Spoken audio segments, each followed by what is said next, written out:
When baseline cutting, it's always meant as a way to establish length on the hair before you add on to anything else of your haircut. So you always start off every haircut the same, 4-quadrant sectioning, and if you need to remove length, you remove length. It's a universal cutting technique where you're just dividing the hair into sections and cutting it straight across the bottom.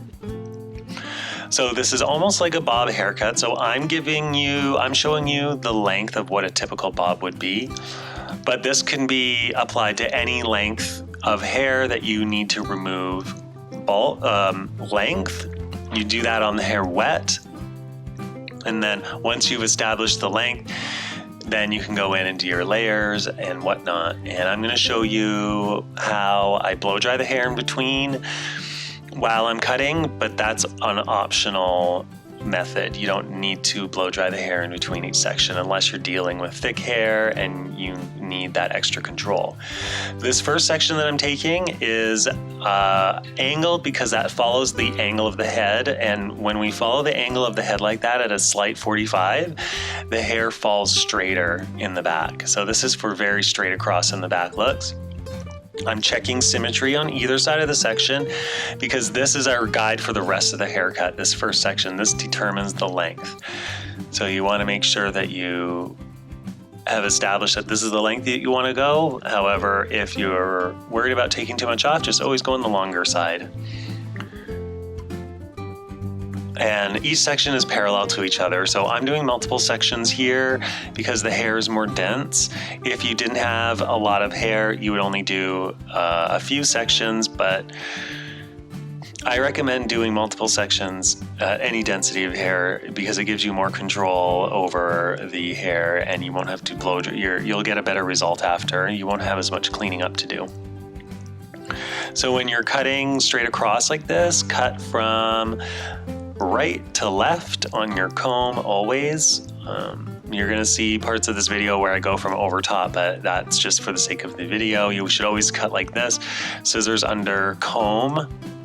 So your scissors are always placed under the comb, not over top of the comb. That is very tempting to do when you're cutting the hair straight across like this, but always cut from underneath the comb so that you don't cut each section shorter and shorter accidentally. So now I will cut the section just under the top of the ear. And once I finish cutting that, this is usually where I will blow dry and I will check my line of how my haircut's doing before I continue on to the front. So we're going to remove that length, always cutting underneath the comb.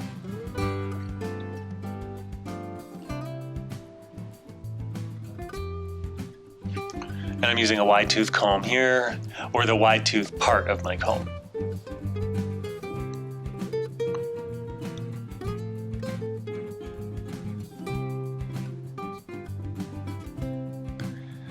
This technique is meant to be done quite fast. It's meant for a fast way to remove length off of your child's hair. A lot of the times they get impatient, so we need a quick way to do it. And I'm doing, for the sake of the video, I'm being thorough, but this is meant to be done quite fast. So just get in and get out. And the blow drying here is optional, but I'm showing you that because I think it's good to see all the different options so that you can create your own look with the tools that you're given here.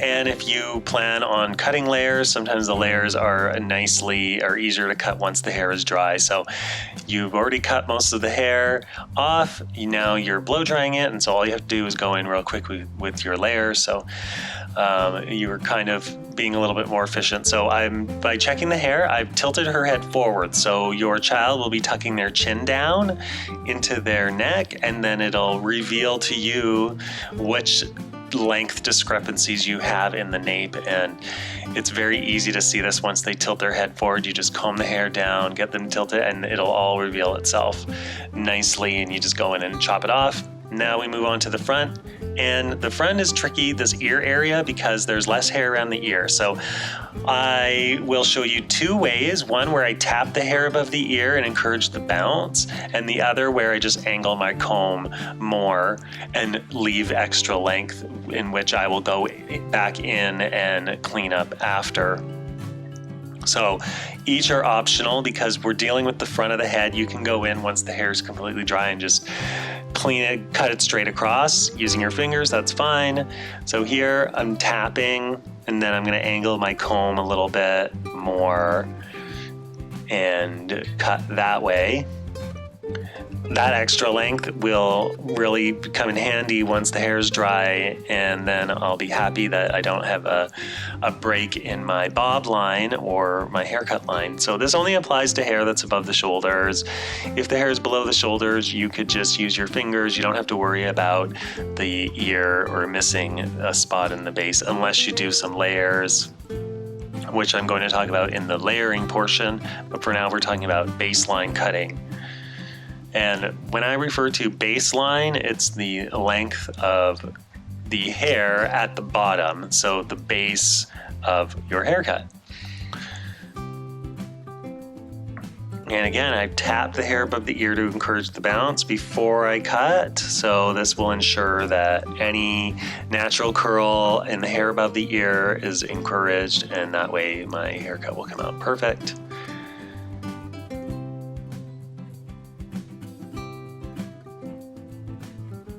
So moving on to the top, I've just left basically a V-shaped section through the top area, and a lot of the times the hair on top, there is less density or it's been layered, so a lot of the times you can just drop this whole top section and cut it. There'll be very little hair to cut, but I'm showing you in two different sections. And yeah, using our comb, using no tension. We don't want to use our fingers when we're cutting hair above the shoulder because it will spring up and it will create like these heavy, kind of choppy, blocky looks, and we don't want that. So to get away from that, you always use your comb and cut underneath the comb. For some reason, it just looks better than cutting with your fingers. It's just, I guess, the way that the hair is held or the way it's sitting.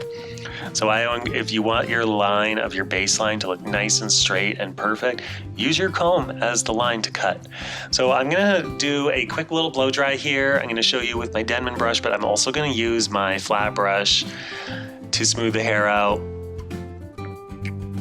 Sometimes the flat brush feels a lot nicer on the scalp, so especially if you're dealing with children with sensitive scalps, and sometimes the Denman brush here can be a little strong feeling on the scalp, so a lot of times I'll use a paddle brush on children, but I like to show you multiple ways so you have many different techniques in your tool belt.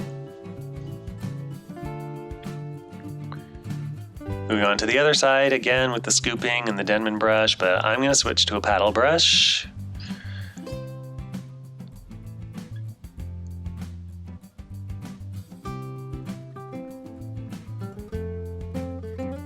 But I think it's nice to see how you can scoop the hair up with the Denman brush really easily, and that creates a lot more control on shorter hair, which can be nice. A lot of the times a paddle brush isn't as effective on short hair, but on this bob we're going to use it because it's going to feel nice on the scalp, although, you know, the mannequin obviously doesn't feel anything.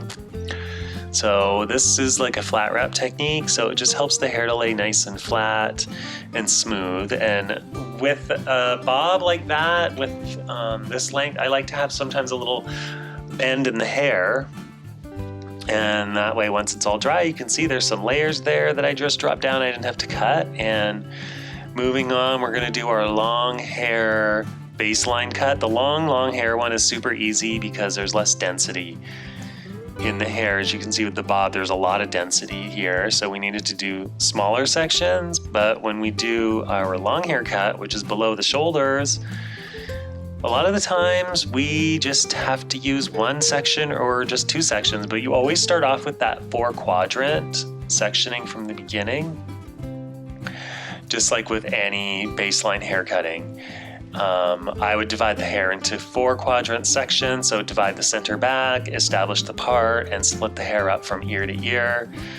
And now you've at least divided the hair up into smaller working sections. So I'm dividing the hair into 2 sections in the back, because with long hair baseline cutting, a lot of the times it's just skimming the ends. So you don't need to spend a lot of time sectioning out the hair. And this is what I do in the salon. I just comb it down, blow dry it straight, comb the hair, and then just cut straight across using my comb as the guide. It is really that simple. And that's all you really need to do for typically long hair before you layer it. Now, the video that you're going to see next is the long hair, this technique, and then applied to layers, but you can just stop with this technique.